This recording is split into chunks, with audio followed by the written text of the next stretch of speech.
ਸੂਹੀ ਮਹਿਲਾ ਪੰਜਵਾ।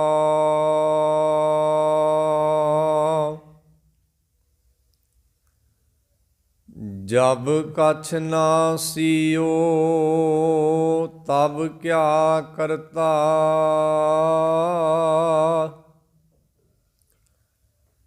ਕਵਨ ਕਰਮ ਕਰ ਆਇਆ।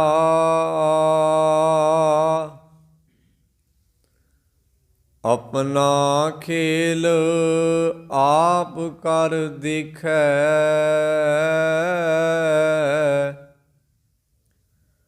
ਠਾਕੁਰ ਰਚਨ ਰਚਾਇਆ। ਮੇਰੇ RAM ਰਾਏ ਮੁਝ ਤੇ ਕਛੂ ਨਾ ਹੋਈ।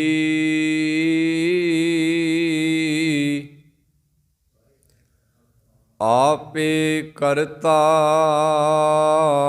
ਆਪ ਕਰਾਈ। ਸਰਬ ਨਿਰੰਤਰ ਸੋਈ ਰਹਾਉ।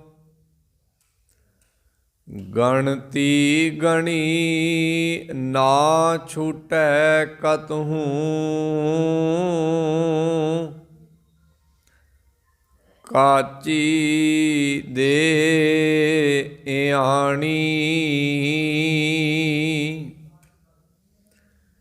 ਕਿਰਪਾ ਕਰੋ ਪ੍ਰਭ ਕਰਨੈ ਹਾਰੈ।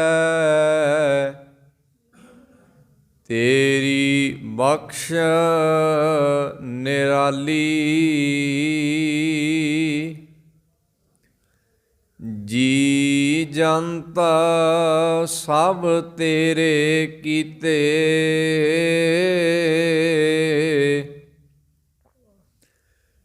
ਘਟ ਘਟ ਤੂੰ ਹੀ ਧਿਆਈਐ।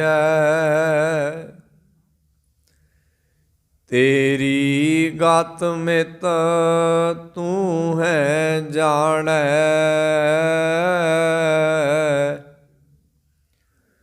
ਕੁਦਰਤ ਕੀਮ ਨਾ ਪਾਈਐ।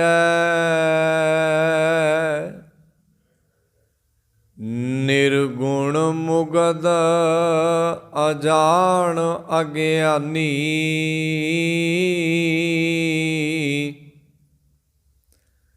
ਕਰਮ ਧਰਮ ਨਹੀਂ ਜਾਣਾ। ਦਇਆ ਕਰੋ ਨਾਨਕ ਗੁਣ ਗਾਵੈ।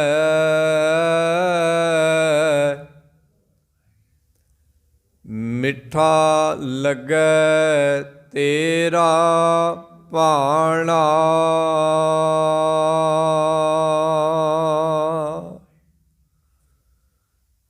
ਧੰਨ ਧੰਨ ਸੱਚੇ ਸਾਹਿਬ ਸ਼੍ਰੀ ਗੁਰੂ ਗ੍ਰੰਥ ਸਾਹਿਬ ਮਹਾਰਾਜ ਜੀ ਦੀ ਪਾਵਨ ਗੋਦ ਦੇ ਅੰਦਰ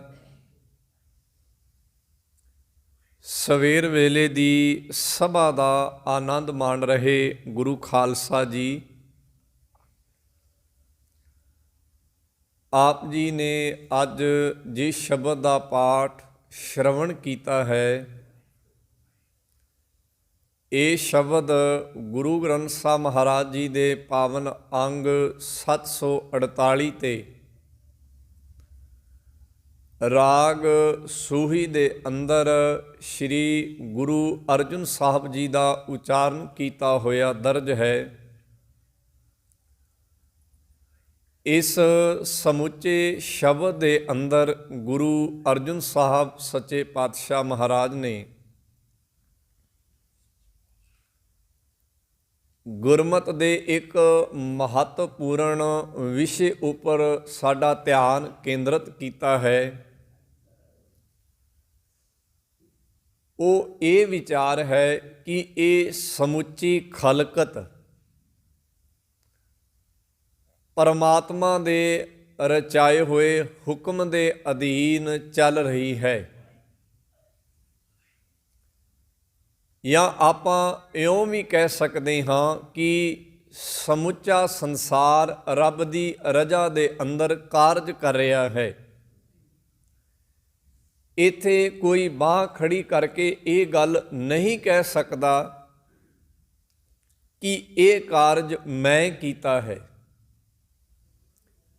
ਇਹਨਾਂ ਸਮੁੱਚੀਆਂ ਵਿਚਾਰਾਂ ਨੂੰ ਆਓ ਇਸ ਅੱਜ ਦੇ ਸ਼ਬਦ ਰਾਹੀਂ ਆਪਾਂ ਸਮਝਣ ਦੀ ਕੋਸ਼ਿਸ਼ ਕਰਦੇ ਹਾਂ। ਇੱਕ ਵਾਰ ਸਭਨਾਂ ਨੇ ਪਿਆਰ ਨਾਲ ਕਹਿਣਾ ਜੀ, ਵਾਹਿਗੁਰੂ ਜੀ ਕਾ ਖਾਲਸਾ, ਵਾਹਿਗੁਰੂ ਜੀ ਕੀ ਫਤਿਹ। ਗੁਰੂ ਗ੍ਰੰਥ ਸਾਹਿਬ ਮਹਾਰਾਜ ਜੀ ਦੀ ਪਵਿੱਤਰ ਬਾਣੀ ਦੇ ਅੰਦਰ ਇੱਕ ਉਦਾਹਰਨ ਹੈ। ਜਦੋਂ ਮਨੋਰੰਜਨ ਦੇ ਸਾਧਨ ਨਹੀਂ ਸਨ ਤਾਂ ਪਿੰਡਾਂ, ਥਾਵਾਂ, ਸ਼ਹਿਰਾਂ, ਨਗਰਾਂ, ਕਸਬਿਆਂ ਦੇ ਵਿੱਚ ਬਾਜੀ ਪਾਉਣ ਵਾਲੇ ਆਇਆ ਕਰਦੇ ਸਨ, ਜਿਨ੍ਹਾਂ ਨੂੰ ਬਾਜੀਗਰ ਆਖਿਆ ਜਾਂਦਾ ਸੀ। ਬਾਜੀ ਦਾ ਅਰਥ ਖੇਡ ਵੀ ਹੈ ਤੇ ਇਸ ਖੇਡ ਨੂੰ ਬਾਜੀ ਵੀ ਆਖਿਆ ਜਾਂਦਾ ਸੀ। ਸਤਿਗੁਰੂ ਜੀ ਨੇ ਉਹਦੀ ਉਦਾਹਰਨ ਆਪਣੀ ਪਵਿੱਤਰ ਬਾਣੀ ਦੇ ਵਿੱਚ ਲਈ ਹੈ। ਕਹਿੰਦੇ ਜਿਵੇਂ ਇੱਕ ਬਾਜੀਗਰ ਕਿਸੇ ਨਗਰ ਗਰਾਂ ਦੇ ਵਿੱਚ ਆਇਆ, ਉਸ ਨੇ ਲੋਕਾਂ ਦਾ ਮਨ ਪਰਚਾਵਾ ਕਰਨ ਦੇ ਲਈ ਅਨੇਕ ਭਾਂਤ ਦੀਆਂ ਖੇਡਾਂ ਕੀਤੀਆਂ, ਬਾਜੀਆਂ ਪਾਈਆਂ। ਉਹਨੇ ਅਨੇਕ ਭਾਂਤ ਨਾਲ ਆਪਣਾ ਸਾਰਾ ਪਸਾਰਾ ਪਸਾਰਿਆ, ਅਨੇਕ ਰੂਪ ਬਣਾਏ, ਅਨੇਕ ਰੰਗ ਬਣਾਏ, ਪਰ ਅੰਤ ਦੇ ਵਿੱਚ ਉਹ ਆਪ ਇਕੱਲਾ ਇੱਕ ਹੀ ਰਹਿ ਜਾਂਦਾ ਹੈ। ਕਹਿੰਦੇ ਬਾਜੀਗਰ ਦੀ ਖੇਡ ਦੀ ਨਿਆਈ, ਬਾਜੀਗਰ ਦੀ ਖੇਡ ਦੀ ਤਰ੍ਹਾਂ ਇਹ ਸੰਸਾਰ ਹੈ। ਪਾਤਸ਼ਾਹ ਦਾ ਪਾਵਨ ਬਾਣੀ ਦੇ ਅੰਦਰ ਬਚਨ ਹੈ। ਪਾਤਸ਼ਾਹ ਜੀ ਆਪਣੀ ਮੁਬਾਰਕ ਰਸਨਾ ਤੋਂ ਇਹ ਗੱਲ ਕਹਿੰਦੇ ਨੇ, ਬਾਜੀਗਰ ਜੈਸੇ ਬਾਜੀ ਪਾਈ, ਬਾਜੀਗਰ ਜੈਸੇ ਬਾਜੀ ਪਾਈ, ਨਾਨਾ ਰੂਪ ਭੇਖ ਦਿਖਲਾਈ। ਨਾ ਦਾ ਭਾਵ ਹੈ ਅਨੇਕ ਤਰ੍ਹਾਂ ਦੇ। ਕਈ ਸੱਜਣ ਇਹਦਾ ਪਾਠ ਨਾਨਾ ਕਰ ਦਿੰਦੇ ਨੇ। ਸੁਖਮਨੀ ਸਾਹਿਬ ਦੇ ਅੰਦਰ ਵੀ ਇਹ ਸ਼ਬਦ ਆਉਂਦਾ ਹੈ, ਨੰਨੇ ਨੂੰ ਕੰਨਾ, ਨੰਨੇ ਨੂੰ ਕੰਨਾ। ਧਿਆਨ ਦੇਣਾ, ਇਹ ਲਫ਼ਜ਼ ਹੈ ਨਾ। ਪੰਜਾਬੀ ਦੇ ਅੰਦਰ ਜਦੋਂ ਆਪਾਂ ਕਿਸੇ ਚੀਜ਼ ਦੀ ਬਹੁਤਾਤ ਗਿਣਤੀ ਦੱਸਣੀ ਹੋਵੇ, ਇੱਕ ਤੋਂ ਵਧੇਰੇ ਗਿਣਤੀ ਦੱਸਣੀ ਹੋਵੇ, ਤਾਂ ਉਹਦੇ ਲਈ ਸ਼ਬਦ ਵਰਤਿਆ ਜਾਂਦਾ ਹੈ ਨਾ। ਇਹਦਾ ਅਰਥ ਨਹੀਂ ਹੈ, ਇਹਦਾ ਅਰਥ ਮੁਨਕਰ ਨਹੀਂ ਹੈ। ਇਹਦਾ ਅਰਥ ਹੈ ਇੱਕ ਤੋਂ ਜ਼ਿਆਦਾ ਕਿਸੇ ਚੀਜ਼ ਦਾ ਹੋਣਾ। ਤੋ ਗੁਰਦੇਵ ਕਹਿੰਦੇ ਨਾਨਾ ਰੂਪ, ਉਸ ਬਾਜੀਗਰ ਨੇ ਅਨੇਕ ਤਰ੍ਹਾਂ ਦੇ ਰੂਪ ਬਣਾਏ। ਨਾਨਾ ਰੂਪ ਭੇਖ, ਉਹਨੇ ਅਨੇਕ ਤਰ੍ਹਾਂ ਦੇ ਭੇਖ ਬਣਾਏ, ਦਿਖਾਵੇ ਬਣਾਏ। ਨਾਨਾ ਰੂਪ ਭੇਖ ਦਿਖਲਾਈ, ਤੇ ਉਹ ਭੇਖ ਤੇ ਰੂਪ ਬਣਾ ਕੇ ਉਹਨੇ ਲੋਕਾਂ ਨੂੰ ਖੁਸ਼ ਕੀਤਾ, ਤਮਾਸ਼ਾ ਕੀਤਾ। ਕਹਿੰਦੇ ਇਹ ਜਗਤ ਰਚਨਾ ਵੀ ਕੁਝ ਇਸ ਤਰ੍ਹਾਂ ਦੀ ਹੈ, ਜਿਵੇਂ ਬਾਜੀਗਰ ਨੇ ਸਮੁੱਚੀ ਖੇਡ ਕੀਤੀ ਹੈ, ਅਨੇਕ ਰੂਪ ਬਣਾਏ, ਅਨੇਕ ਭੇਖ ਬਣਾਏ, ਪਰ ਅੰਤ 'ਚ ਜਦੋਂ ਖੇਡ ਦੀ ਸਮਾਪਤੀ ਹੁੰਦੀ ਹੈ ਤੇ ਉਹ ਆਪ ਇਕੱਲਾ ਹੀ ਰਹਿ ਜਾਂਦਾ ਹੈ, ਉਹ ਇੱਕ ਹੀ ਰਹਿ ਜਾਂਦਾ ਹੈ।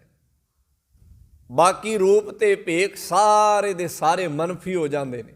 ਉਹ ਓਨੀ ਦੇਰ ਤੱਕ ਹਨ ਜਿੰਨੀ ਦੇਰ ਤੱਕ ਤਮਾਸ਼ਾ ਚੱਲ ਰਿਹਾ ਹੈ। ਜਦੋਂ ਤਮਾਸ਼ਾ ਖਤਮ ਹੋ ਗਿਆ, ਵੇਖਣ ਵਾਲੇ ਚਲੇ ਗਏ, ਉੱਥੇ ਇਕੱਲਾ ਇੱਕ ਬਾਜੀਗਰ ਰਹਿ ਜਾਂਦਾ ਹੈ। ਬਾਕੀ ਸਾਰੇ ਰੂਪ ਤੇ ਭੇਖ ਜਿਹੜੇ ਹਨ ਉਹ ਖਤਮ ਹੋ ਜਾਂਦੇ ਹਨ। ਬਾਜੀਗਰ ਜੈਸੇ ਬਾਜੀ ਪਾਈ, ਨਾਨਾ ਰੂਪ ਭੇਖ ਦਿਖਲਾਈ, ਸਵਾਂਗ ਉਤਾਰ ਥਮਿਓ ਪਾਸਾਰਾ। ਸਵਾਂਗ, ਇਸ ਬਾਜੀ ਨੂੰ ਸਵਾਂਗ ਵੀ ਕਹਿੰਦੇ ਨੇ। ਆਪਾਂ ਹਰਿਆਣੇ ਦੇ ਇਲਾਕੇ ਚਲੇ ਜਾਈਏ, ਉੱਥੇ ਇਹਨੂੰ ਸਾਂਗ ਕਹਿੰਦੇ ਨੇ, ਤਮਾਸ਼ੇ ਨੂੰ ਸਾਂਗ ਵੀ ਕਹਿੰਦੇ ਨੇ। ਦੇਖੋ ਇੱਕ ਹੀ ਚੀਜ਼ ਦੇ ਕਈ ਨਾਮ ਨੇ, ਉਹਨੂੰ ਬਾਜੀ ਵੀ ਕਹਿ ਲੈਂਦੇ ਨੇ, ਉਹਨੂੰ ਖੇਡ ਵੀ ਕਹਿ ਲੈਂਦੇ ਨੇ, ਉਹਨੂੰ ਤਮਾਸ਼ਾ ਵੀ ਕਹਿ ਲੈਂਦੇ ਨੇ, ਉਹਨੂੰ ਸਵਾਂਗ ਵੀ ਕਹਿ ਲੈਂਦੇ ਨੇ, ਉਹਨੂੰ ਸਾਂਗ ਵੀ ਕਹਿ ਲੈਂਦੇ ਨੇ। ਕਹਿੰਦੇ ਸਵਾਂਗ ਉਤਾਰ, ਜਦੋਂ ਉਹਨੇ ਆਪਣਾ ਸਾਰਾ ਸਵਾਂਗ ਉਤਾਰ ਦਿੱਤਾ, ਭਾਵ ਜੋ ਉਹ ਨਕਲ ਕਰ ਰਿਹਾ ਸੀਗਾ ਉਹ ਨਕਲ ਉਤਾਰ ਦਿੱਤੀ, ਖੇਡ ਖਤਮ ਕਰ ਦਿੱਤੀ। ਕਹਿੰਦੇ ਸਾਂਗ ਉਤਾਰ ਥੰਮਿਓ ਪਾਸਾਰਾ, ਜਦੋਂ ਉਹਨੇ ਥੰਮਿਆ ਭਾਵ ਖੇਡ ਰੋਕ ਦਿੱਤੀ, ਤਬ ਏਕੈ ਏਕੰ ਏਕੰਕਾਰਾ, ਤਾਂ ਉਹ ਆਪ ਹੀ ਇਕੱਲਾ ਸੀਗਾ, ਹੋਰ ਕੋਈ ਨਹੀਂ ਸੀ। ਹਾਂ, ਜਦੋਂ ਖੇਡ ਚੱਲ ਰਹੀ ਸੀ, ਜਦੋਂ ਤਮਾਸ਼ਾ ਹੋ ਰਿਹਾ ਸੀ, ਜਦੋਂ ਸਵਾਂਗ ਹੋ ਰਿਹਾ ਸੀ, ਉਦੋਂ ਅਨੇਕ ਰੂਪ ਅਨੇਕ ਭੇਖ ਉਹਨੇ ਬਣਾਏ ਸਨ, ਪਰ ਹੈ ਉਹ ਇਕੱਲਾ ਸੀਗਾ। ਉਸ ਬਾਜੀਗਰ ਦੀ ਖੇਡ ਦੀ ਨਿਆਈ ਹੀ ਪਾਤਸ਼ਾਹ ਕਹਿੰਦੇ ਇਹ ਸੰਸਾਰ ਹੈ।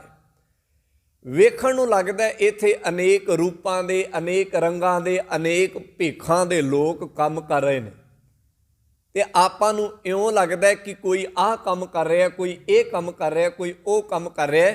ਪਰ ਗੁਰਦੇਵ ਕਹਿੰਦੇ ਨਾ, ਇਹ ਸਾਰਾ ਕੁਝ ਬਾਜੀਗਰ ਦੀ ਖੇਡ ਦੀ ਤਰ੍ਹਾਂ ਹੀ ਹੈ। ਜਿਵੇਂ ਉੱਥੇ ਵੇਖਣ ਨੂੰ ਲੱਗਦਾ ਸੀਗਾ ਕਿ ਅਨੇਕ ਬੰਦੇ ਕੰਮ ਕਰ ਰਹੇ ਨੇ, ਅਨੇਕ ਰੂਪ ਰੰਗ ਕੰਮ ਕਰ ਰਹੇ ਨੇ, ਪਰ ਹੈ ਉਹ ਇੱਕ ਸੀਗਾ।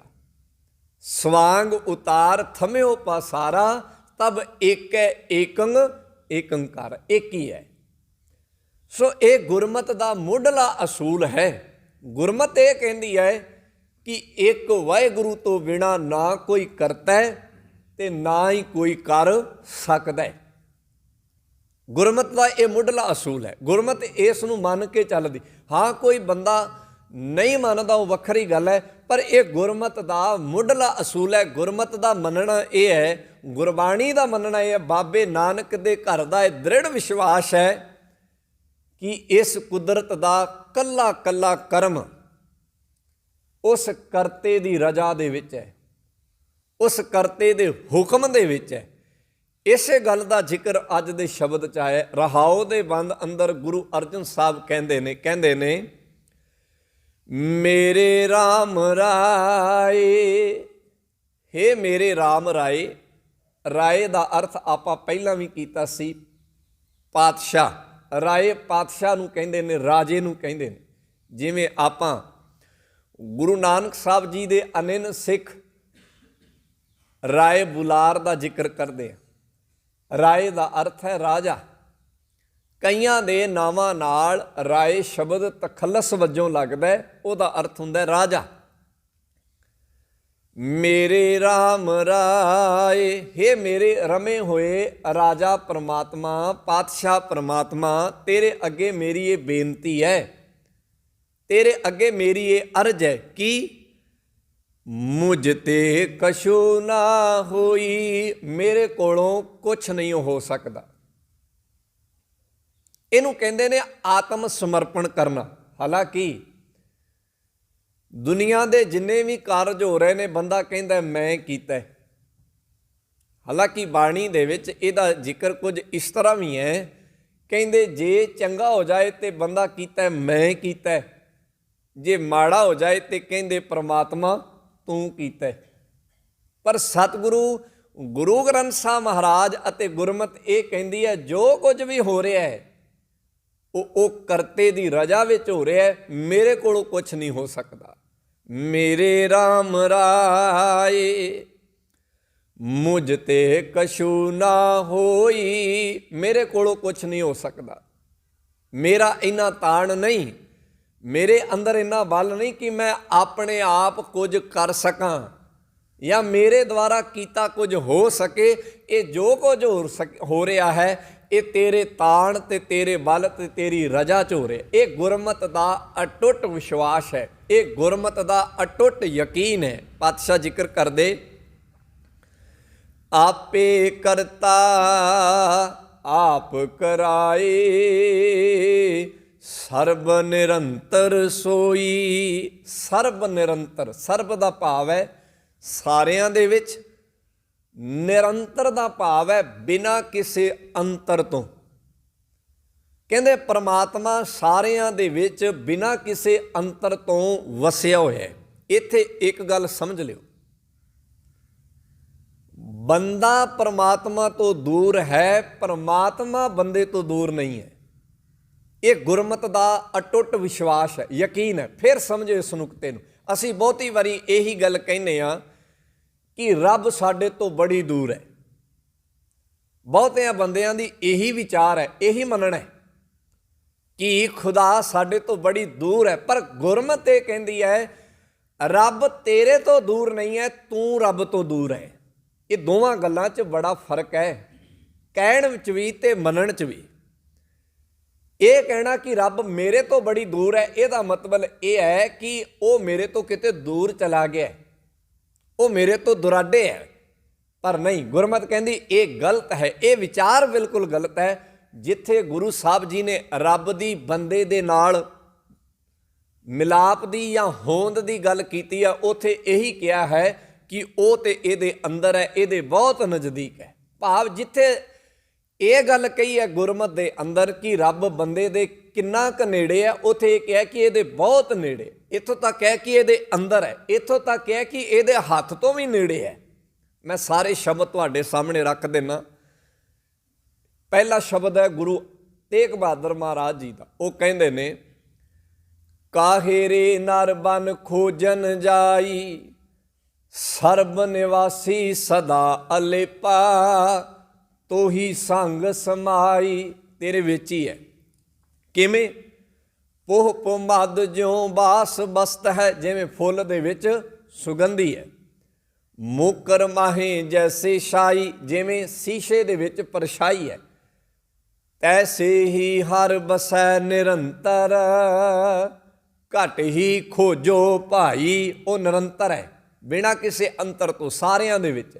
ਚੰਗੇ 'ਚ ਮਾੜੇ 'ਚ, ਛੋਟੇ 'ਚ ਵੱਡੇ 'ਚ, ਉੱਚੇ 'ਚ ਨੀਵੇਂ 'ਚ, ਅਮੀਰ 'ਚ ਗਰੀਬ 'ਚ, ਧਰਮੀ 'ਚ ਅਧਰਮੀ 'ਚ, ਪਾਪੀ 'ਚ ਤੇ ਪੁੰਨੀ 'ਚ, ਨੀਚ 'ਚ ਤੇ ਊਚ 'ਚ, ਸਾਰਿਆਂ ਦੇ ਵਿੱਚੋਂ ਇੱਕ ਸਮਾਨ ਹੈ। ਇਹਨੂੰ ਕਹਿੰਦੇ ਨੇ ਨਿਰੰਤਰ। ਅਗਲਾ ਸ਼ਬਦ ਹੈ ਬਾਬਾ ਰਵਿਦਾਸ ਸਾਹਿਬ ਦਾ। ਉਹ ਕਹਿੰਦੇ, ਕਹਿ ਰਵਿਦਾਸ ਹਾਥ ਪੈ ਨੇੜੇ, ਉਹ ਤੇਰੇ ਹੱਥ ਤੋਂ ਵੀ ਨੇੜੇ ਹੈ। ਭਾਵ ਸਾਡੇ ਤੋਂ ਸਾਡੇ ਹੱਥ ਦਾ ਕਿੰਨਾ ਕੁ ਵਿੱਥ ਹੈ, ਸਰੀਰ ਤੋਂ ਬੰਦੇ ਦੇ ਹੱਥ ਦਾ ਕਿੰਨੀ ਕੁ ਦੂਰੀ ਹੈ?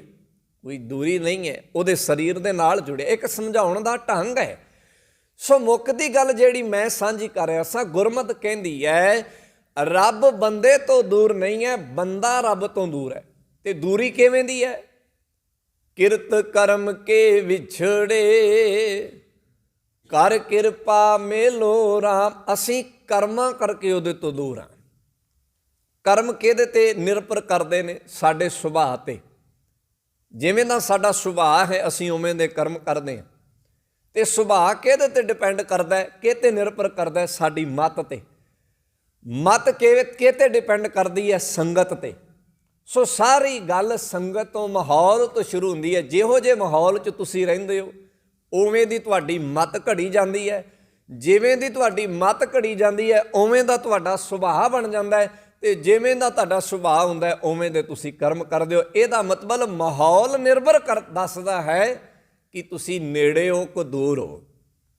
ਸੰਗਤ ਦੱਸਦੀ ਹੈ, ਤੁਹਾਡਾ ਉੱਠਣਾ ਬੈਠਣਾ ਦੱਸਦਾ ਹੈ ਕਿ ਤੁਸੀਂ ਰੱਬ ਦੇ ਨੇੜੇ ਹੋ ਕਿ ਦੂਰ ਹੋ। ਸੋ ਗੁਰਦੇਵ ਨੇ ਅੱਜ ਦੇ ਸ਼ਬਦ 'ਚ ਇਹ ਗੱਲ ਕਹੀ, ਕਹਿੰਦੇ ਸਰਬ ਨਿਰੰਤਰ, ਉਹ ਸਾਰਿਆਂ ਦੇ ਵਿੱਚ ਬਿਨਾਂ ਕਿਸੇ ਅੰਤਰ ਤੋਂ ਵਸਿਆ ਹੋਇਆ ਹੈ। ਤੇ ਜਦੋਂ ਸਾਰਿਆਂ ਦੇ ਅੰਦਰ ਵਸਿਆ ਹੋਇਆ ਤੇ ਫਿਰ ਉਹ ਆਪ ਹੀ ਸਾਰਿਆਂ ਕੋਲੋਂ ਕਰਮ ਕਰਵਾ ਰਿਹਾ। ਇਸੇ ਕਰਕੇ ਉਹ ਕਹਿੰਦੇ ਨੇ ਆਪੇ ਕਰਤਾ ਆਪ ਕਰਾਏ। ਉਹ ਆਪ ਕਰਤਾ ਹੈ, ਆਪ ਉਹ ਕਰਨ ਵਾਲਾ ਹੈ ਤੇ ਆਪ ਹੀ ਉਹ ਬੰਦਿਆਂ ਦੇ ਕੋਲੋਂ ਕਰਮ ਕਰਵਾ ਰਿਹਾ। ਕਿਸੇ ਦੀ ਇੰਨੀ ਹਿੰਮਤ ਨਹੀਂ ਕਿ ਕੋਈ ਆਪਣੇ ਆਪ ਕਰ ਸਕੇ, ਕਿਸੇ ਦੀ ਇੰਨੀ ਹਿੰਮਤ ਨਹੀਂ ਕਿ ਕੋਈ ਉਦਮ ਆਪਣੇ ਆਪ ਕਰ ਸਕੇ। ਇਹ ਗੁਰਮਤਿ ਦਾ ਅਟੁੱਟ ਵਿਸ਼ਵਾਸ ਹੈ। ਇੱਥੇ ਸਮਝ ਲਿਓ, ਜੋ ਚੰਗਾ ਹੋ ਰਿਹਾ ਗੁਰਮਤਿ ਕਹਿੰਦੀ ਉਹ ਵੀ ਉਹਦੀ ਰਜ਼ਾ 'ਚ ਹੈ, ਜੋ ਮਾੜਾ ਹੋ ਰਿਹਾ ਗੁਰਮਤਿ ਕਹਿੰਦੀ ਉਹ ਵੀ ਉਹਦੀ ਰਜ਼ਾ 'ਚ ਹੈ। ਦੋਵੇਂ ਉਹਦੀ ਰਜ਼ਾ 'ਚ ਨੇ, ਕਿਉਂਕਿ ਕੁਦਰਤ ਦੇ ਨਿਯਮ ਅਨੁਸਾਰ ਕੁਦਰਤ ਦੋ ਕਿਨਾਰਿਆਂ ਦੇ ਵਿੱਚ ਚੱਲ ਰਹੀ ਹੈ। ਉਹ ਦੋ ਕਿਨਾਰੇ ਕਿਹਦੇ ਨੇ? ਚੰਗਿਆਈ ਤੇ ਬੁਰਿਆਈ ਦੇ। ਪ੍ਰਕਾਸ਼ ਦੇ ਤੇ ਹਨੇਰੇ ਦੇ। ਦੇਖੋ ਕੁਦਰਤ ਵਿੱਚ ਹਰ ਇੱਕ ਚੀਜ਼ ਦੀਆਂ ਦੋ ਵੈਰਾਈਟੀਆਂ ਨੇ, ਚੰਗੇ ਦੀ ਵੀ ਹੈ ਤੇ ਬੁਰੇ ਦੀ ਵੀ ਹੈ। ਇੱਥੇ ਅੰਮ੍ਰਿਤ ਵੀ ਹੈ ਤੇ ਇੱਥੇ ਜ਼ਹਿਰ ਵੀ ਹੈ। ਇਹ ਮੈਂ ਆਪਣੇ ਵੱਲੋਂ ਨਹੀਂ ਕਹਿ ਰਿਹਾ, ਸਤਿਗੁਰ ਨੇ ਬਾਣੀ 'ਚ ਲਿਖਿਆ, ਪਾਤਸ਼ਾਹ ਬਾਣੀ 'ਚ ਕਹਿੰਦੇ ਨੇ, ਉਦਾਹਰਣ ਦਿੰਦੇ ਨੇ। ਜਿਵੇਂ ਆਪਾਂ ਘਰ 'ਚ ਰੁੱਖ ਲਾਇਆ ਹੋਵੇ, ਮਤਾ ਸੋਚਣਾ ਉਸ ਰੁੱਖ ਦੇ ਸਾਰੇ ਫਲ ਮਿੱਠੇ ਹੁੰਦੇ ਨੇ। ਉਹਦੇ 'ਚੋਂ ਬਹੁਤ ਸਾਰੇ ਫਲ ਐਸੇ ਵੀ ਹੁੰਦੇ ਨੇ ਜਿਨ੍ਹਾਂ ਦੇ ਵਿੱਚ ਲੱਗਦਿਆਂ ਕੀੜੇ ਚੱਲ ਜਾਂਦੇ ਨੇ। ਬਹੁਤ ਸਾਰੇ ਐਸੇ ਵੀ ਹੁੰਦੇ ਨੇ ਜਿਹੜੇ ਕੜਵਾਹਟ ਮਾਰ ਜਾਂਦੇ ਨੇ। ਬਹੁਤ ਸਾਰੇ ਐਸੇ ਵੀ ਹੁੰਦੇ ਨੇ ਜਿਹੜੇ ਲੱਗਦਾ ਰੁੱਖ ਨਾਲ ਜੁੜੇ ਨੇ ਪਰ ਜੁੜੇ ਨਹੀਂ ਹੁੰਦੇ, ਉਹ ਅੱਧ ਕੱਚੇ ਤੇ ਅੱਧ ਪੱਕੇ ਰਹਿ ਜਾਂਦੇ ਨੇ। ਸਾਰੇ ਮਿੱਠੇ ਨਹੀਂ ਹੁੰਦੇ। ਉਹਦਾ ਕੁਝ ਹਿੱਸਾ ਮਿੱਠਾ ਹੁੰਦਾ ਹੈ, ਕੁਝ ਹਿੱਸਾ ਕਾਣਾ ਹੁੰਦਾ ਹੈ, ਕੁਝ ਕੜਵਾਹਟ ਭਰੇ ਹੁੰਦੇ ਨੇ, ਕੁਝ ਕਿਸੇ ਰੂਪ 'ਚ ਹੁੰਦੇ ਨੇ, ਕੁਝ ਕਿਸੇ ਰੂਪ 'ਚ। ਕਹਿੰਦੇ ਸੰਸਾਰ ਐਸਾ ਹੀ ਹੈ। ਪਾਤਸ਼ਾਹ ਬਾਣੀ 'ਚ ਕਹਿੰਦੇ ਨੇ, ਪਾਤਸ਼ਾਹ ਨੇ ਬਾਣੀ ਦੇ ਵਿੱਚ ਜ਼ਿਕਰ ਕੀਤਾ, ਕਹਿੰਦੇ ਸੰਸਾਰ ਬਿਰਖ ਕੋ ਦੋਏ ਫਲ ਲਾਏ। ਸੰਸਾਰ ਇੱਕ ਰੁੱਖ ਹੈ ਤੇ ਇਹਨੂੰ ਰੱਬ ਨੇ ਦੋ ਤਰ੍ਹਾਂ ਦੇ ਫਲ ਲਾਏ ਨੇ, ਕੁਝ ਮਿੱਠੇ ਨੇ ਤੇ ਕੁਝ ਕੌੜੇ ਨੇ। ਭਾਵ ਇਹ ਸੰਸਾਰ ਦੋ ਕਿਨਾਰਿਆਂ ਦੇ ਵਿੱਚ ਚੱਲ ਰਿਹਾ, ਉਹਦੀ ਰਜਾ ਚੱਲ ਰਿਹਾ। ਇੱਥੇ ਚੰਗਿਆਈ ਵੀ ਹੈ ਤੇ ਇੱਥੇ ਬੁਰਾਈ ਹੈ, ਇਹਦੇ ਨਾਲ ਹੀ ਕਾਰਜ ਚੱਲਣਾ। ਜੇ ਹਨੇਰਾ ਨਾ ਹੁੰਦਾ, ਪ੍ਰਕਾਸ਼ ਦੀ ਕੀ ਮਹੱਤਤਾ ਸੀ? ਪ੍ਰਕਾਸ਼ ਦੀ ਮਹੱਤਤਾ, ਚਾਨਣ ਦੀ ਮਹੱਤਤਾ ਹਨੇਰੇ ਕਰਕੇ ਹੈ ਤੇ ਹਨੇਰੇ ਦੀ ਮਹੱਤਤਾ ਚਾਨਣ ਕਰਕੇ ਹੈ। ਜੇ ਅਧਰਮ ਨਾ ਹੁੰਦਾ ਤਾਂ ਤੁਸੀਂ ਸੋਚ ਕੇ ਵੇਖੋ ਧਰਮ ਦੀ ਕੋਈ ਮਹੱਤਤਾ ਸੀ? ਜੇ ਪਾਪ ਨਾ ਹੁੰਦਾ ਤੇ ਕੀ ਪੁੰਨ ਦੀ ਕੋਈ ਮਹੱਤਤਾ ਸੀ? ਜੇ ਨੀਚ ਪੁਣਾ ਨਾ ਹੁੰਦਾ ਕਿ ਉੱਚ ਪੁਣੇ ਦੀ ਕੋਈ ਮਹੱਤਤਾ ਸੀ? ਨਹੀਂ। ਇਹ ਸੰਸਾਰ ਦਾ ਨਿਯਮ ਹੈ, ਇਹ ਕੁਦਰਤ ਦਾ ਨਿਯਮ ਹੈ, ਜਿਹਦਾ ਜ਼ਿਕਰ ਗੁਰੂ ਸਾਹਿਬ ਨੇ ਬਾਣੀ ਵਿੱਚ ਦਿੱਤਾ ਹੈ। ਇੱਕ ਸ਼ਬਦ ਹੋਰ ਮੈਂ ਸਾਂਝਾ ਕਰ ਦੇਵਾਂ, ਇੱਕ ਮੈਂ ਕਰ ਦਿੱਤਾ ਕਿ ਸੰਸਾਰ ਬਿਰਖ ਕੋ ਦੋਏ ਫਲ ਲਾਏ, ਦੋ ਫਲ ਲੱਗੇ ਨੇ। ਇੱਕ ਜ਼ਿਕਰ ਹੋਰ ਹੁੰਦਾ ਹੈ, ਕਹਿੰਦੇ ਬਿਰਖ ਹੈ ਹੇਠ ਸਭ ਜੰਤ ਇਕੱਠੇ। ਜਿਵੇਂ ਪਹਿਲਾਂ ਦਿਨਾਂ ਦੇ ਅੰਦਰ, ਅੱਜ ਤੇ ਰੁਝਾਨ ਘਟ ਗਿਆ। ਪਹਿਲਾਂ ਕੀ ਹੁੰਦਾ ਸੀ, ਸੱਥਾਂ ਬਹਿੰਦੀਆਂ ਸਨ ਰੁੱਖਾਂ ਦੇ ਥੱਲੇ, ਵੱਡੇ ਵੱਡੇ ਬੋੜ ਹੋਣੇ, ਪਿੱਪਲ ਹੋਣੇ, ਉਹਨਾਂ ਦੇ ਥੱਲੇ ਸੱਥ ਨੇ ਬਹਿਣਾ। ਉਹ ਸੱਥ 'ਚ ਸਾਰੇ ਬੰਦੇ ਚੰਗੇ ਨਹੀਂ ਹੁੰਦੇ ਸਨ, ਉੱਥੇ ਮਾੜੇ ਵੀ ਬੈਠਦੇ ਸਨ, ਉੱਥੇ ਚੰਗੇ ਵੀ ਬੈਠਦੇ ਸਨ। ਸਤਿਗੁਰ ਨੇ ਉਹਦਾ ਇੱਕ ਚਿੱਤਰ ਆਪਣੀ ਬਾਣੀ 'ਚ ਖਿੱਚਿਆ। ਕਹਿੰਦੇ ਇਹ ਸੰਸਾਰ ਸਮਝ ਲਓ ਇੱਕ ਸੱਥ ਹੈ ਤੇ ਇੱਕ ਰੁੱਖ ਦੇ ਥੱਲੇ ਲੱਗੀ ਹੋਈ ਹੈ। ਇਹਦੇ 'ਚ ਕੁਝ ਬੰਦੇ ਮਿੱਠਾ ਬੋਲਣ ਵਾਲੇ ਨੇ, ਕੁਝ ਤੱਤਾ ਬੋਲਣ ਵਾਲੇ ਨੇ। ਜਿਵੇਂ ਸੱਥ ਵਿੱਚ ਚੰਗੇ ਬੋਲਣ ਵਾਲੇ ਵੀ ਹੁੰਦੇ ਨੇ ਤੇ ਮਾੜੇ ਬੋਲਣ ਵਾਲੇ ਵੀ ਹੁੰਦੇ ਨੇ, ਦੋਵੇਂ ਤਰ੍ਹਾਂ ਦੇ ਲੋਕ ਹੁੰਦੇ ਨੇ। ਗੱਲਾਂ ਨੂੰ ਚੁੱਕਣ ਵਾਲੇ ਵੀ ਉੱਥੇ ਹੁੰਦੇ ਨੇ ਤੇ ਗੱਲਾਂ ਦਾ ਨਿਪਟਾਰਾ ਕਰਨ ਵਾਲੇ ਵੀ ਉੱਥੇ ਹੁੰਦੇ ਨੇ। ਬੰਦੇ ਦੋਵੇਂ ਤਰ੍ਹਾਂ ਦੇ ਮਿਲ ਜਾਂਦੇ ਨੇ। ਪਾਤਸ਼ਾਹ ਕਹਿੰਦੇ ਬਿਰਖ ਹੈ ਹੇਠ ਸਭ ਜੰਤ ਇਕੱਠੇ। ਇਹ ਸੰਸਾਰ ਰੁੱਖ ਹੈ, ਇੱਕ ਰੁੱਖ ਥੱਲੇ ਲੱਗੀ ਹੋਈ ਸੱਥ ਹੈ, ਇਹਦੇ 'ਚ ਬੰਦੇ ਇਕੱਠੇ ਨੇ ਤੇ ਕਿਵੇਂ ਦੇ ਨੇ? ਕਹਿੰਦੇ ਇੱਕ ਤੱਤੇ ਨੇ। ਤੱਤੇ ਦਾ ਭਾਵ ਤੁਸੀਂ ਗਰਮ ਸੁਭਾਅ ਵਾਲੇ ਵੀ ਲੈ ਸਕਦੇ ਹੋ, ਕਾਲੇ ਸੁਭਾਅ ਵਾਲੇ ਵੀ ਲੈ ਸਕਦੇ ਹੋ, ਇਉਂ ਕਹਿ ਸਕਦੇ ਕਿ ਆਪਾਂ ਬੁਰੇ ਵੀ ਲੈ ਸਕਦੇ ਹਾਂ। ਕਹਿੰਦੇ ਇੱਕ ਤੱਤੇ, ਇੱਕ ਬੋਲਣ ਮਿੱਠੇ। ਇੱਕ ਤੱਤੇ ਨੇ, ਇੱਕ ਮਿੱਠੇ ਸੁਭਾਅ, ਭਾਵ ਇੱਕ ਚੰਗੇ ਨੇ ਤੇ ਇੱਕ ਮਾੜੇ ਨੇ। ਇੱਕ ਤੱਤੇ, ਇੱਕ ਬੋਲਣ ਮਿੱਠੇ, ਅਸਤ ਉਦੋਤ ਪਿਆ ਉੱਠ ਚੱਲੇ। ਤੇ ਸੱਥਾਂ ਜਿਹੜੀਆਂ ਨੇ ਸਾਰੀ ਦਿਹਾੜੀ ਨਹੀਂ ਲੱਗਦੀਆਂ, ਕਹਿੰਦੇ ਕੁਝ ਸਮੇਂ ਨਹੀਂ ਲੱਗਦੀਆਂ ਨੇ। ਅਸੀਂ ਕੁਝ ਸਮਝਦੇ ਹਾਂ ਇੱਥੇ। ਖੈਰ, ਮੈਂ ਜਿਹੜੀ ਗੱਲ ਸਾਂਝੀ ਕਰ ਰਿਹਾ ਸਾਂ, ਗੁਰਮਤਿ ਦਾ ਨੁਕਤਾ ਇਹ ਕਰ ਰਿਹਾ ਸਾਂ ਕਿ ਆਪਣੇ ਮਨ 'ਚ ਸਵਾਲ ਆਏਗਾ ਕਿ ਚਲੋ ਚੰਗਾ ਤੇ ਮੰਨਿਆ ਉਹਦੀ ਰਜਾ 'ਚ ਹੈ, ਕਿ ਬੁਰਾ ਉਹਦੀ ਰਜਾ 'ਚ ਕਿਵੇਂ ਹੋ ਗਿਆ? ਪਰ ਇਹ ਕੁਦਰਤ ਦਾ ਨੇਮ ਹੈ। ਇੱਥੇ ਦੋ ਚੀਜ਼ਾਂ ਬਰਾਬਰ ਚੱਲ ਰਹੀਆਂ ਨੇ। ਜਿਵੇਂ ਇੱਕ ਵਹਿਣ ਦੋ ਕਿਨਾਰਿਆਂ ਦੇ ਵਿੱਚ ਚੱਲਦਾ ਹੈ, ਇਹ ਕੁਦਰਤ ਦਾ ਵਹਿਣ ਦੋ ਕਿਨਾਰਿਆਂ ਚੱਲ ਰਿਹਾ। ਚੰਗਿਆਈ ਤੇ ਬੁਰਾਈ ਦੇ ਦੋ ਕਿਨਾਰੇ ਨੇ, ਚੰਗੇ ਤੇ ਮਾੜੇ ਦੇ ਦੋ ਕਿਨਾਰੇ ਨੇ। ਇਸੇ ਕਰਕੇ ਗੁਰਦੇਵ ਅੱਜ ਦੇ ਬਚਨ 'ਚ ਕਹਿੰਦੇ ਨੇ, ਮੇਰੇ RAM ਰਾਏ ਮੁਝ ਤੇ ਕਛੂ ਨਾ ਹੋਏ। ਹੇ ਮੇਰੇ RAM ਰਾਏ, ਮੇਰੇ ਵੱਸ 'ਚ ਨਹੀਂ ਕਿ ਮੈਂ ਕੁਝ ਕਰ ਸਕਾਂ, ਮੇਰੇ ਸਰੀਰ ਦੀ ਇੰਨੀ ਸਮਰੱਥਾ ਨਹੀਂ। ਆਪੇ ਕਰਤਾ ਆਪ ਕਰਾਏ। ਤੂੰ ਆਪ ਕਰਤਾ ਤੇ ਆਪ ਤੂੰ ਮੇਰੇ ਕੋਲੋਂ ਕਰਵਾਉਣ ਵਾਲਾ ਹੈ। ਤੂੰ ਕਰਵਾਉਂਦਾ ਹੈ ਤੇ ਮੈਂ ਕਰਦਾ, ਤੇਰਾ ਹੁਕਮ ਹੁੰਦਾ ਹੈ ਤੇ ਮੈਂ ਕਰਦਾ ਹਾਂ। ਸਰਬ ਨਿਰੰਤਰ ਸੋਈ, ਤੂੰ ਬਿਨਾਂ ਕਿਸੇ ਅੰਤਰ ਤੋਂ ਸਾਰਿਆਂ ਦੇ ਵਿੱਚ ਵਸਿਆ ਹੋਇਆ। ਹੁਣ ਅਗਲਾ ਨੁਕਤਾ, ਜਿਹੜਾ ਪਹਿਲੇ ਸ਼ਬਦ ਪਹਿਲੇ ਬੰਦ ਅੰਦਰ ਸਾਂਝਾ ਕੀਤਾ। ਕਈ ਵਾਰ ਅਸੀਂ ਕਹਿੰਦੇ ਹਾਂ ਕਿ ਇਹ ਜੋ ਅਸੀਂ ਕਰ ਦਿੱਤਾ ਇਹ ਮੇਰੇ ਪਿਛਲੇ ਜਨਮਾਂ ਦਾ ਫਲ ਸੀਗਾ। ਕਈ ਵਾਰ ਸਾਡੇ ਮਨ 'ਚ ਐਸਾ ਆਉਂਦਾ, ਪਰ ਗੁਰਮਤ ਜਿਹੜੀ ਹੈ ਇਸ ਗੱਲ ਨੂੰ ਪ੍ਰਵਾਨ ਨਹੀਂ ਕਰਦੀ।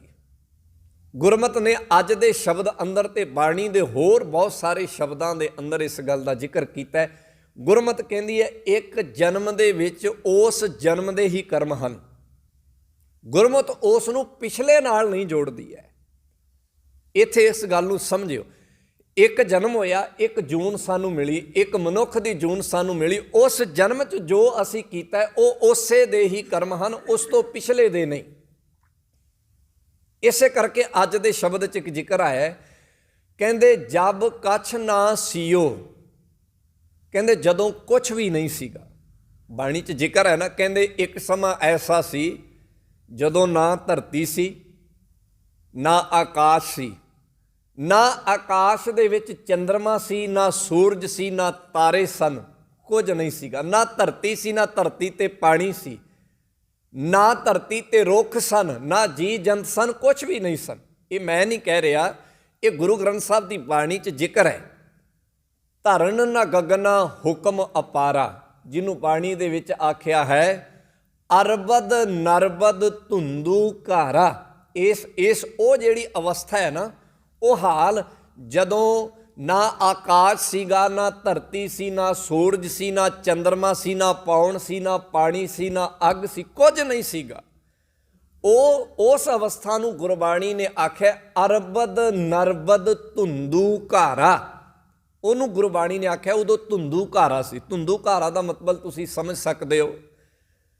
ਇਹਨੂੰ ਜੇ ਸੌਖਾ ਜਿਹਾ ਸਮਝਣਾ ਹੋਵੇ ਤਾਂ ਅੱਜ ਤੁਸੀਂ ਕਿਸੇ ਕਿਸਾਨ ਦੇ ਖੇਤ ਜਾਓ, ਜਦੋਂ ਪਰਾਲੀ ਨੂੰ ਅੱਗ ਲਾਉਂਦਾ ਹੈ, ਉਸ ਤੋਂ ਬਾਅਦ ਧੂਏਂ ਦਾ, ਉਹ ਗਿੱਲੀ ਸੁੱਕੀ ਪਰਾਲੀ ਜਦੋਂ ਬਲਦੀ ਹੈ, ਧੂਏਂ ਦਾ ਇੱਕ ਪਹਾੜ ਜਿਹਾ ਪੈਦਾ ਹੁੰਦਾ। ਉਹ ਪਹਾੜ ਦੇ ਉਹ ਧੂਏਂ ਦੇ ਵਿੱਚ ਜਦੋਂ ਤੁਸੀਂ ਪਸਰ ਜਾਓਗੇ, ਨਾ ਤੁਹਾਨੂੰ ਅੱਗੇ ਦਿਖੇਗਾ ਨਾ ਪਿੱਛੇ ਦਿਸੇਗਾ, ਤੁਹਾਨੂੰ ਆਪਣਾ ਆਪ ਹੀ ਦਿਖਣਾ ਬੰਦ ਪੈ ਜਾਏਗਾ। ਉਹ ਜਿਹੜਾ ਉਸ ਤਰ੍ਹਾਂ ਦਾ ਉਹ ਧੂਏਂ ਦਾ ਜਿਹੜਾ ਗੋਲਾ ਹੈ, ਉਸ ਨੂੰ ਧੁੰਦੂ ਘਾਰਾ ਕਹਿੰਦੇ ਨੇ।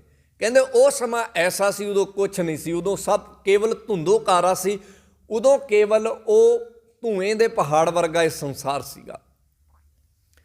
ਤਾਂ ਗੁਰਦੇਵ ਜਿਹੜੀ ਗੱਲ ਆਪਾਂ ਸਾਂਝੀ ਕਰ ਰਹੇ ਸੀ, ਆਪਾਂ ਇਹ ਗੱਲ ਸਾਂਝੀ ਕਰ ਰਹੇ, ਗੁਰਦੇਵ ਕਹਿੰਦੇ ਬਹੁਤ ਸਾਰੇ ਲੋਕ ਇਹ ਕਹਿੰਦੇ ਨੇ ਕਿ ਇਹ ਪਿਛਲੇ ਜਨਮ ਦਾ ਹੈ, ਪਰ ਗੁਰਦੇਵ ਕਹਿੰਦੇ ਜਦੋਂ ਕੁਛ ਨਹੀਂ ਸੀਗਾ ਤੇ ਪਹਿਲੀ ਵਾਰ ਬੰਦਾ ਇਸ ਧਰਤੀ ਤੇ ਆਇਆ ਤੇ ਉਹਨੇ ਆ ਕੇ ਕੰਮ ਕੀਤੇ, ਦੱਸੋ ਉਦੋਂ ਫਿਰ ਉਹ ਪਿਛਲੇ ਜਨਮ ਦਾ ਸੀ ਜਦੋਂ ਕੁਛ ਵੀ ਨਹੀਂ ਸੀ, ਨਾ ਧਰਤੀ ਸੀ, ਨਾ ਆਕਾਸ਼ ਸੀ। ਪਹਿਲੀ ਵਾਰ ਬੰਦਾ ਆਇਆ, ਉਹ ਕਿਹੜੇ ਕਰਮਾਂ ਦੇ ਆਧਾਰ ਤੇ ਆਇਆ, ਕਿੰਨਾ ਕਰਮਾਂ ਦੇ ਆਧਾਰ ਤੇ ਉਹਨੂੰ ਜਨਮ ਮਿਲਿਆ, ਕਿਹੜੇ ਕਰਮ ਦੇ ਆਧਾਰ ਤੇ ਉਹਨੇ ਕੰਮ ਕੀਤਾ, ਚੰਗਾ ਕੀਤਾ, ਮਾੜਾ ਕੀਤਾ, ਦੱਸੋ ਫਿਰ।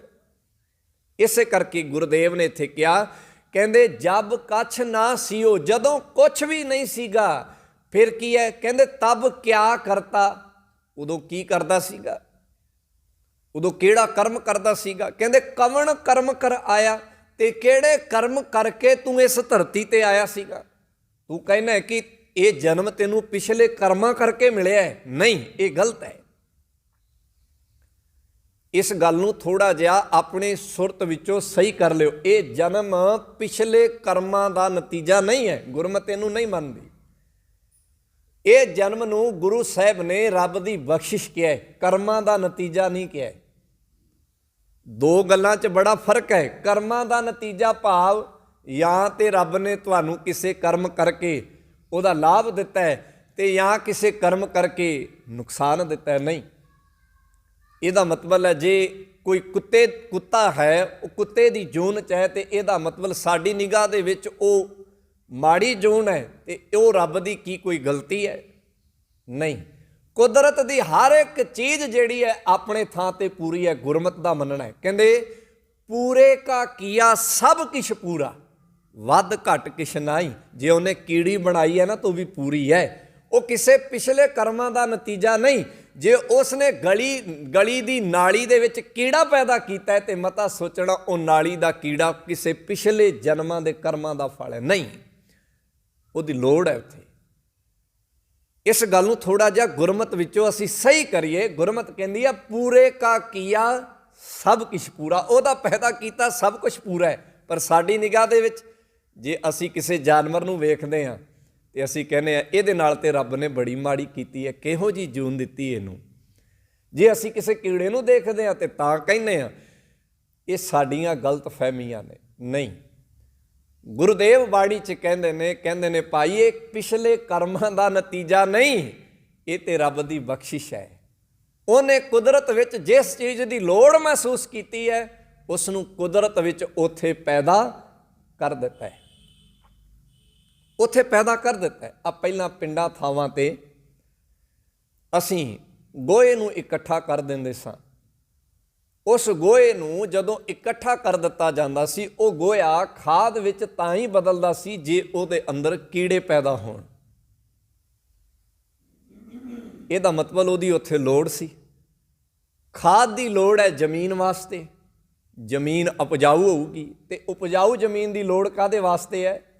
ਉੱਥੇ ਫਸਲ ਚੰਗੀ ਹੋਏਗੀ। ਜੇ ਫਸਲ ਚੰਗੀ ਹੋਈ ਤੇ ਉਹ ਕਾਹਦੇ ਵਾਸਤੇ ਹੈ? ਕਿਸਾਨ ਵਾਸਤੇ।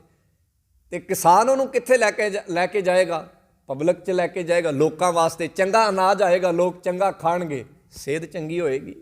ਜੇ ਸਿਹਤ ਚੰਗੀ ਹੋਏਗੀ ਤੇ ਕੰਮ ਚੰਗਾ ਕਰਨਗੇ। ਤੋ ਇਹ ਕੁਦਰਤ ਦੀਆਂ ਲੋੜਾਂ ਨੇ। ਦੇਖੋ ਗੱਲ ਕਿੱਥੋਂ ਸ਼ੁਰੂ ਹੋਈ? ਗੋਹੇ ਤੋਂ ਗੱਲ ਸ਼ੁਰੂ ਹੋਈ ਨਾ। ਸਾਡੀ ਨਿਗਾਹ ਦੇ ਵਿੱਚ ਤੇ ਗੋਹੇ ਦੇ ਕੀੜੇ ਜਿਹੜੇ ਨੇ ਉਹ ਤੇ ਬੜੀ ਭੈੜੀ ਜੂਨ ਭੁਗਤ ਰਹੇ। ਨਹੀਂ, ਉਹਨਾਂ ਦੀ ਉੱਥੇ ਲੋੜ ਹੈ। ਆ ਪਹਿਲਾਂ ਲੋਕ ਰੇਸ਼ਮ ਦੇ ਕੱਪੜੇ ਪਹਿਨਦੇ ਸਨ। ਰੇਸ਼ਮ ਦੇ ਕੱਪੜਿਆਂ ਦਾ ਬਾਣੀ 'ਚ ਜ਼ਿਕਰ ਹੈ, ਜਿਹਨੂੰ ਆਪਾਂ ਮਲਮਲ ਵੀ ਕਹਿੰਦੇ ਸਨ। ਢਾਕੇ ਦੀ ਮਲਮਲ ਬੜੀ ਮਸ਼ਹੂਰ ਸੀ, ਬਾਣੀ 'ਚ ਉਹਦਾ ਜ਼ਿਕਰ ਹੈ।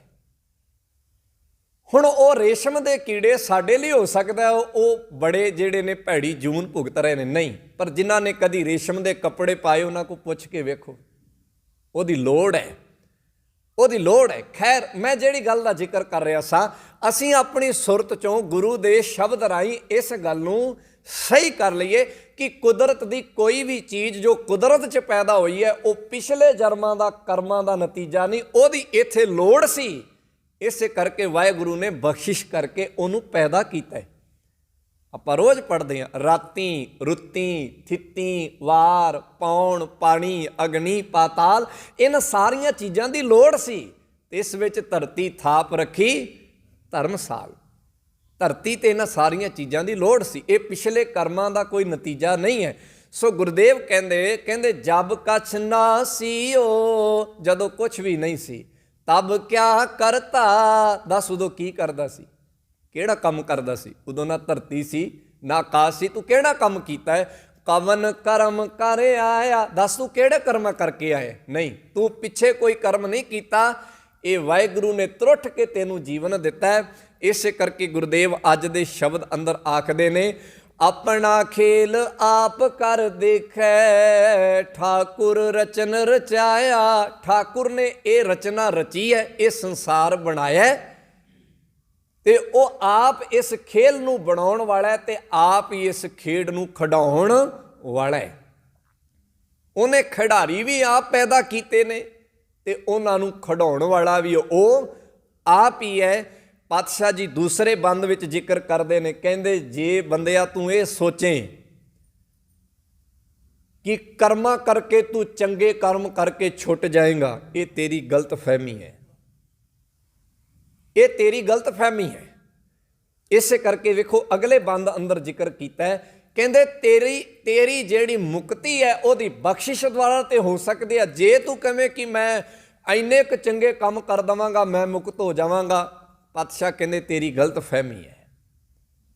ਅਗਲੇ ਬੰਦ ਅੰਦਰ ਜ਼ਿਕਰ ਕੀਤਾ ਹੈ, ਗਣਤੀ ਗਣੀ ਨਾ ਛੂਟੈ ਕਤਹੂੰ। ਆਪਾਂ ਗਿਣਦੇ ਹੀ ਆ ਨਾ ਕਿ ਆਹ ਕੰਮ ਮੈਂ ਚੰਗਾ ਕਰ ਦਿੱਤਾ, ਆਹ ਚੰਗਾ ਕਰ ਦਿੱਤਾ, ਆਹ ਚੰਗਾ ਕਰ ਦਿੱਤਾ। ਬੰਦਾ ਗਿਣਦਾ ਹੈ, ਚੰਗਿਆਂ ਨੂੰ ਗਿਣਦਾ ਹੈ, ਬੁਰਿਆਂ ਨੂੰ ਵੀ ਗਿਣਦਾ ਹੈ। ਹਿਸਾਬ ਕਿਤਾਬ ਜਿਹਨੂੰ ਆਪਾਂ ਕਹਿੰਦੇ ਹਾਂ, ਗਣਤੀ ਗਣੀ ਦਾ ਮਤਲਬ ਹੈ ਹਿਸਾਬ ਕਿਤਾਬ ਕਰਨਾ ਕਿ ਇੰਨੇ ਕੁ ਚੰਗੇ ਨੇ, ਇੰਨੇ ਕੁ ਮਾੜੇ ਨੇ, ਇੱਥੇ ਕਾ ਕੇ ਛੁਟਕਾਰਾ ਹੋ ਹੀ ਜਾਏਗਾ। ਪਾਤਸ਼ਾਹ ਕਹਿੰਦੇ ਇਵੇਂ ਛੁਟਕਾਰਾ ਨਹੀਂ ਹੈ। ਛੁਟਕਾਰਾ ਉਹਦੀ ਬਖਸ਼ਿਸ਼ ਦੁਆਰਾ ਤੇ ਹੋ ਸਕਦਾ ਹੈ, ਤੇਰੇ ਚੰਗਿਆਂ ਦੁਆਰਾ ਨਹੀਂ ਹੋ ਸਕਦਾ। ਇਸੇ ਕਰਕੇ ਗੁਰਦੇਵ ਕਹਿੰਦੇ ਇਸ ਤੇ ਭਰੋਸਾ ਰੱਖ, ਉਹਦੀ ਬਖਸ਼ਿਸ਼ ਤੇ ਭਰੋਸਾ ਰੱਖ ਤੇ ਚੰਗੇ ਕੰਮ ਕਰਦਾ ਰਹਿ। ਦੋ ਗੱਲਾਂ ਨੇ ਇੱਥੇ। ਇਹਦਾ ਭਾਵ ਇਹ ਨਾ ਸਮਝ ਲੈਣਾ ਕਿ ਚੰਗੇ ਕਰਮ ਨਹੀਂ ਕਰਨੇ, ਪਰ ਇਸ ਭਾਵਨਾ ਨਹੀਂ ਕਰਨੇ ਕਿ ਮੈਂ ਚੰਗੇ ਕਰਾਂਗਾ ਤੇ ਛੁੱਟ ਜਾਵਾਂਗਾ, ਨਹੀਂ। ਪਾਤਸ਼ਾਹ ਕਹਿੰਦੇ ਗਿਣਤੀ 'ਚ ਚੰਗੇ ਕੀਤਿਆਂ ਨਾਲ ਛੁਟਕਾਰਾ ਨਹੀਂ ਹੈ। ਇਸੇ ਕਰਕੇ ਅੱਜ ਦੇ ਬਚਨ 'ਚ ਕਿਹਾ, ਗਣਤੀ ਗਣੀ ਨ ਛੂਟੈ ਕਤਹੂੰ ਕਾਚੀ ਦੇ ਇਆਣੀ। ਤੇਰੀ ਇਹ ਦੇਹ ਕੱਚੀ ਹੈ, ਇਹ ਇਆਣੀ ਹੈ। ਤੂੰ ਕਿਤੇ ਨਾ ਕਿਤੇ ਫੇਰ ਗਲਤੀਆਂ ਕਰ ਜਾਏਗਾ, ਕਿਤੇ ਨਾ ਕਿਤੇ ਤੂੰ ਫੇਰ ਇਆਣਾ ਰਹਿ ਜਾਏਗਾ, ਕੋਈ ਨਾ ਕੋਈ ਤੂੰ ਗਲਤ ਕਰ ਹੀ ਦੇਂਗਾ। ਇਸੇ ਕਰਕੇ ਗੁਰਦੇਵ ਕਹਿੰਦੇ ਕਿਰਪਾ ਕਰੋ ਪ੍ਰਭ ਕਰਨੈ ਹਾਰੈ, ਤੇਰੀ ਬਖਸ਼ ਨਿਰਾਲੀ। हे ਵਾਹਿਗੁਰੂ ਮੇਰੇ ਤੇ ਕਿਰਪਾ ਕਰ, ਤੇਰੀ ਬਖਸ਼ਿਸ਼ ਨਿਰਾਲੀ ਹੈ, ਅਲੱਗ ਹੈ। ਜੇ ਤੂੰ ਮੇਰੇ ਤੇ ਰਹਿਮਤ ਕਰ ਦੇ ਤਾਂ ਮੈਨੂੰ ਚੰਗੇ ਤੇ ਮਾੜੇ ਦੀ ਗਿਣਤੀ ਗਿਣਨ ਦੀ ਲੋੜ ਹੀ ਨਹੀਂ ਹੈ। ਫਿਰ ਮੈਨੂੰ ਇੰਨਾ ਕੁ ਭਰੋਸਾ ਆ ਜਾਏਗਾ ਕਿ ਜੋ ਮੈਂ ਕਰਾਂਗਾ ਉਹ ਤੇਰੀ ਰਜ਼ਾ ਵਿੱਚ ਠੀਕ ਹੀ ਹੋਏਗਾ। ਅੰਤ ਵਿੱਚ ਗੁਰਦੇਵ ਪਾਤਸ਼ਾਹ ਜੀ ਜ਼ਿਕਰ ਕਰਦੇ ਨੇ, ਜੀ ਜੰਤ ਸਭ ਤੇਰੇ ਕੀਤੇ, ਘਟ ਘਟ ਤੂੰ ਹੀ ਤੇ ਆਈ ਹੈ। ਇਹ ਸਾਰੇ ਜਿੰਨੇ ਜੀ ਜੰਤ ਨੇ ਇਹ ਤੇਰੇ ਪੈਦਾ ਕੀਤੇ ਹੋਏ ਨੇ, ਤੇ ਸਾਰੇ ਜੀ ਆਪਣੇ ਘਟ ਘਟ ਆਪਣੇ ਮਨ ਦੇ ਅੰਦਰ ਜਿਹੜਾ ਹੈ ਤੈਨੂੰ ਧਿਆ ਰਹੇ ਨੇ। ਤੇਰੀ ਗਤ ਮਿਤ ਤੂੰ ਹੈ ਜਾਣੈ, ਤੂੰ ਕਿੱਡਾ ਕੁ ਵੱਡਾ ਹੈ, ਕਿੱਡਾ ਕੁ ਅਪਾਰ ਹੈ, ਕਿੱਡਾ ਕੁ ਬੇਅੰਤ ਹੈ। ਤੇਰੇ ਬਾਰੇ ਤੂੰ ਆਪ ਹੀ ਜਾਣ ਸਕਦਾ, ਅਸੀਂ ਤੇਰੇ ਬਾਰੇ ਜਾਣ ਨਹੀਂ ਸਕਦੇ। ਕੁਦਰਤ ਕੀਮ ਨਾ ਪਾਈ ਹੈ, ਤੇਰੀ ਕੁਦਰਤ ਦੀ ਕੋਈ ਕੀਮਤ ਨਹੀਂ ਕਹੀ ਜਾ ਸਕਦੀ, ਨਾ ਪਾਈ ਜਾ ਸਕਦੀ ਹੈ। ਅਸੀਂ ਤੇ ਅੰਤ ਵਿੱਚ ਇਹੀ ਕਹਿ ਸਕਦੇ ਹਾਂ ਜੋ ਗੁਰੂ ਅਰਜਨ ਸਾਹਿਬ ਨੇ ਕਿਹਾ, ਕਹਿੰਦੇ ਨਿਰਗੁਣ, ਕਹਿੰਦੇ ਮੈਂ ਨਿਰਗੁਣ ਹਾਂ, ਮੇਰੇ 'ਚ ਕੋਈ ਗੁਣ ਨਹੀਂ। ਮੁਗਧ, ਮੈਂ ਮੂਰਖ ਹਾਂ, ਮੈਨੂੰ ਕੋਈ ਸਮਝ ਨਹੀਂ। ਅਜਾਣ, ਮੈਂ ਕੁਝ ਨਹੀਂ ਜਾਣਦਾ, ਮੈਂ ਅਣਜਾਣ ਹਾਂ। ਅਗਿਆਨੀ, ਮੈਨੂੰ ਕੋਈ ਆਤਮਿਕ ਸੂਝ ਨਹੀਂ, ਮੈਂ ਅਗਿਆਨੀ ਹਾਂ। ਕਰਮ ਧਰਮ ਨਹੀਂ ਜਾਣਾ, ਮੈਨੂੰ ਕੋਈ ਵੀ ਕਰਮ ਧਰਮ ਦਾ ਪਤਾ ਨਹੀਂ ਹੈ। ਭਾਵ ਆਪਣੀ ਹਾਲਤ ਬਿਆਨ ਕਰ ਦਿੱਤੀ ਕਿ ਮੇਰੀ ਹਾਲਤ ਇਸ ਤਰ੍ਹਾਂ ਦੀ ਹੈ। ਕਿਵੇਂ ਦੀ ਹੈ? ਫਿਰ ਸ਼ਰਵਣ ਕਰ ਲੈਣਾ। ਨਿਰਗੁਣ ਮੁਗਧ ਅਜਾਣ ਅਗਿਆਨੀ, ਕਰਮ ਧਰਮ ਨਹੀਂ ਜਾਣਾ। ਮੈਂ ਨਿਰਗੁਣ, ਮੈਂ ਮੂਰਖ ਹਾਂ, ਮੈਂ ਅਣਜਾਣ ਹਾਂ, ਮੈਂ ਅਗਿਆਨੀ ਹਾਂ। ਮੈਂ ਕੋਈ ਵੀ ਚੰਗਾ ਧਰਮ ਦਾ ਕਰਮ ਨਹੀਂ ਕੀਤਾ, ਮੈਂ ਸਵੀਕਾਰ ਕਰਦਾ। ਹੇ ਪਾਤਸ਼ਾਹ ਮੈਂ ਮੰਨਦਾ ਹਾਂ ਤੇ ਇਹ ਬੇਨਤੀ ਕਰਦਾ ਤੇਰੇ ਅੱਗੇ ਕਿਹੜੀ, ਦਇਆ ਕਰੋ ਨਾਨਕ ਗੁਣ ਗਾਵੇ। ਮੇਰੇ ਤੇ ਦਇਆ ਕਰ, ਮੇਰੇ ਤੇ ਬਖਸ਼ਿਸ਼ ਕਰ ਕਿ ਮੈਂ ਤੇਰੇ ਗੁਣ ਗਾਵਾਂ। ਮਿੱਠਾ ਲੱਗੈ ਤੇਰਾ ਪਾਣਾ, ਤੇ ਮੈਨੂੰ ਤੇਰਾ ਭਾਣਾ ਮਿੱਠਾ ਲੱਗਣ ਲੱਗ ਪਏ, ਮੈਨੂੰ ਤੇਰੀ ਰਜ਼ਾ ਚੰਗੀ ਲੱਗਣ ਲੱਗ ਪਏ। ਫਿਰ ਸਮਝ ਲਿਓ ਇੱਕ ਬਰੀਕ ਜਿਹਾ ਨੁਕਤਾ ਹੈ। ਦੋ ਗੱਲਾਂ ਨੇ ਗੁਰੂ ਗ੍ਰੰਥ ਸਾਹਿਬ ਦੀ ਬਾਣੀ 'ਚ, ਇੱਕ ਹੈ ਗੁਣ ਗਾਉਣਾ, ਇੱਕ ਹੈ ਭਾਣੇ ਨੂੰ ਮੰਨਣਾ। ਤੁਸੀਂ ਸਿੱਧਾ ਭਾਣੇ ਨੂੰ ਨਹੀਂ ਮੰਨ ਸਕਦੇ। ਜੇ ਕੋਈ ਬੰਦਾ ਸਿੱਧਾ ਕਵੇ ਨਾ ਕਿ ਉਹ ਸਿੱਧਾ ਭਾਣੇ ਨੂੰ ਮੰਨ ਲਏਗਾ, ਨਹੀਂ। ਗੁਰਦੇਵ ਨੇ ਗੱਲ ਸ਼ੁਰੂ ਕੀਤੀ ਹੈ ਗੁਣ ਗਾਉਣ ਤੋਂ। ਪਹਿਲਾਂ ਗੁਣ ਗਾਉਣੇ ਪੈਣਗੇ, ਗੁਣਾਂ ਨੂੰ ਸਮਝਣਾ ਪਏਗਾ, ਰੱਬ ਦੀਆਂ ਵਡਿਆਈਆਂ ਨੂੰ ਸਮਝਣਾ ਪਏਗਾ। ਉਹਦੇ ਗੁਣਾਂ ਨੂੰ ਸਮਝ ਕੇ ਫੇਰ ਹੀ ਰਜ਼ਾ 'ਚ ਚੱਲਿਆ ਜਾ ਸਕਦਾ, ਸਿੱਧਾ ਨਹੀਂ। ਇਹਨੂੰ ਕਹਿੰਦੇ ਨੇ ਸਟੈਪ ਬਾਈ ਸਟੈਪ ਚੱਲਣਾ, ਪੌੜੀ ਦਰ ਪੌੜੀ ਚੱਲਣਾ, ਪਦ ਦਰ ਪਦ ਚੱਲਣਾ। ਪਹਿਲਾਂ ਤੁਹਾਨੂੰ ਗੁਣ ਸਮਝਣੇ ਪੈਣਗੇ। ਇਸੇ ਕਰਕੇ ਗੁਰੂ ਗ੍ਰੰਥ ਸਾਹਿਬ ਦੀ ਬਾਣੀ 'ਚ ਜਿਹੜਾ ਜ਼ਿਕਰ ਹੈ, ਗੁਰੂ ਰੱਬ ਦੇ ਗੁਣ ਸਮਝਾਉਂਦਾ ਹੈ, ਤੇ ਜਦੋਂ ਰੱਬ ਦੇ ਗੁਣ ਸਮਝ ਆ ਜਾਂਦੇ ਨੇ ਫਿਰ ਬੰਦਾ ਆਪਣੇ ਆਪ ਉਹਦੀ ਰਜ਼ਾ 'ਚ ਚੱਲਣਾ ਸ਼ੁਰੂ ਕਰ ਦਿੰਦਾ ਹੈ। ਜਿਹੜਾ ਗੁਰੂ ਦਾ ਕੰਮ ਹੈ ਸਾਡੀ ਜ਼ਿੰਦਗੀ ਦੇ ਅੰਦਰ, ਜੋ ਗੁਰੂ ਦਾ ਮਹੱਤਵ ਹੈ ਸਾਡੀ ਜ਼ਿੰਦਗੀ ਦੇ ਅੰਦਰ, ਉਹ ਇਹੀ ਹੈ ਗੁਰਮਤਿ ਦੇ ਆਸ਼ੇ ਅਨੁਸਾਰ। ਗੁਰੂ ਕਿਸੇ ਨੂੰ ਰੱਬ ਦੀ ਰਜ਼ਾ 'ਚ ਨਹੀਂ ਤੋਰ ਸਕਦਾ, ਰੱਬ ਦੀ ਰਜ਼ਾ 'ਚ ਅਸੀਂ ਤੁਰਨਾ ਹੈ। ਗੁਰੂ ਸਾਨੂੰ ਰੱਬ ਦੇ ਗੁਣ ਸਮਝਾ ਸਕਦਾ ਕਿ ਸਿੱਖਾ ਆ, ਮੈਂ ਬਾਣੀ ਵਿੱਚੋਂ ਤੈਨੂੰ ਰੱਬ ਦੇ ਗੁਣ ਸਮਝਾਵਾਂ, ਰੱਬ ਦੀਆਂ ਵਡਿਆਈਆਂ ਸਮਝਾਵਾਂ। ਜਦੋਂ ਉਹ ਸਮਝ ਆਉਣਗੀਆਂ ਉਸ ਤੋਂ ਬਾਅਦ ਅਸੀਂ ਉਹਦੀ ਰਜ਼ਾ 'ਚ ਚੱਲਣਾ ਸ਼ੁਰੂ ਕਰ ਦੇਵਾਂਗੇ। ਉਹੀ ਬੰਦੇ ਨੇ ਇੱਥੇ ਪੰਜਾਬ 'ਚ ਰਹਿੰਦੇ ਸਨ, ਲੱਖਾਂ ਕਾਨੂੰਨ ਤੋੜਦੇ ਸਨ। ਉਹੀ ਬੰਦੇ ਨੇ ਜਦੋਂ ਵਿਦੇਸ਼ ਦੀ ਧਰਤੀ 'ਤੇ ਚਲੇ ਜਾਂਦੇ ਨੇ, ਉੱਥੋਂ ਦੇ ਕਾਨੂੰਨ ਦੀ ਮਹੱਤਤਾ ਪਤਾ ਲੱਗ ਜਾਂਦੀ ਹੈ। ਕਾਨੂੰਨ ਨਹੀਂ ਤੋੜਦੇ, ਕਿਉਂਕਿ ਉੱਥੇ ਕਾਨੂੰਨ ਦੀ ਵਡਿਆਈ ਗੁਣ ਪਤਾ ਲੱਗ ਗਿਆ ਕਿ ਇਹਦਾ ਲਾਭ ਕੀ ਹੋਣਾ ਹੈ ਮੈਨੂੰ। ਇਹ ਫਰਕ ਹੈ। ਇਹੀ ਗੱਲ ਗੁਰੂ ਦੇ ਗੁਣਾਂ ਦੀ ਹੈ, ਗੁਰੂ ਦੇ ਸਮਝਾਏ ਗੁਣਾਂ ਦੀ ਹੈ। ਜਦੋਂ ਸਮਝ ਆਉਂਦੇ ਨੇ ਤਾਂ ਬੰਦਾ ਫਿਰ ਧੀਰੇ ਧੀਰੇ ਆਪਣੇ ਆਪ ਦੀ ਰਜਾ ਚਲਾ ਜਾਂਦਾ ਹੈ। ਮਤਾ ਸੋਚਣਾ ਸਿੱਧਾ ਉਹਦੀ ਰਜਾ ਚਲਾ ਜਾਵਾਂਗੇ, ਇਹ ਅਸੰਭਵ ਹੈ, ਇਹ ਨਾਮੁਮਕਿਨ ਹੈ, ਇਹ ਕੀਤਾ ਨਹੀਂ ਜਾ ਸਕਦਾ। ਸੋ ਅਸੀਂ ਆਪਣਾ ਧਿਆਨ ਕਿੱਧਰ ਕੇਂਦਰਿਤ ਕਰਨਾ ਹੈ? ਗੁਰੂ ਦੀ ਬਾਣੀ ਵਿੱਚੋਂ ਰੱਬ ਦੇ ਗੁਣਾਂ ਨੂੰ ਸਮਝਣ ਵੱਲ ਧਿਆਨ ਕੇਂਦਰਿਤ ਕਰਨਾ ਹੈ। ਉਹ ਸਮਝ ਆਉਂਦੀ ਗਈ, ਧੀਰੇ ਧੀਰੇ ਅਸੀਂ ਰਜਾ 'ਚ ਆਪਣੇ ਆਪ ਹੀ ਚਲੇ ਜਾਵਾਂਗੇ, ਸਾਨੂੰ ਪਤਾ ਵੀ ਨਹੀਂ ਲੱਗੇਗਾ। ਇਹ ਬਚਨ ਸਤਿਗੁਰੂ ਜੀ ਨੇ ਅੱਜ ਦੇ ਸ਼ਬਦ ਅੰਦਰ ਸਾਂਝੇ ਕੀਤੇ ਹਨ। ਹੋਈਆਂ ਭੁੱਲਾਂ ਗਲਤੀਆਂ ਦੀ ਖਿਮਾ ਕਰਨੀ ਜੀ, ਪਿਆਰ ਸਹਿਤ ਕਹਿਣਾ ਵਾਹਿਗੁਰੂ ਜੀ ਕਾ ਖਾਲਸਾ, ਵਾਹਿਗੁਰੂ ਜੀ ਕੀ ਫਤਿਹ।